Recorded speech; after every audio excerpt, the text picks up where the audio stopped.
Okay guys, we got a 2002 Dodge here. It's a Dakota with a 3.9. I want to show you the crank sensor location and how to change it. Now you can use one of two tools to take off the crank sensor. You can use a 6mm Allen, this little thing here, or you can use a 1/2 inch. And so right here, I'm on the passenger side tire.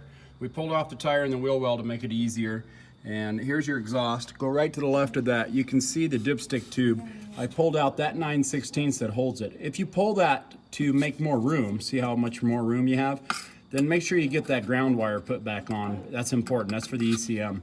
So it has two bolts here, that 6mm Allen or a 1/2 inch. You take both of those off, lift it straight out. We've already pulled it ahead and put the new one in.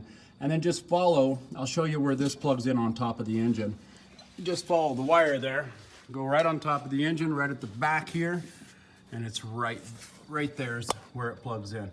Right behind the distributor, but a little bit towards the driver's side. So I hope this video helps you out. Please click like, please click subscribe, click on my name underneath this video for all my other how-to videos, and as always guys, enjoy.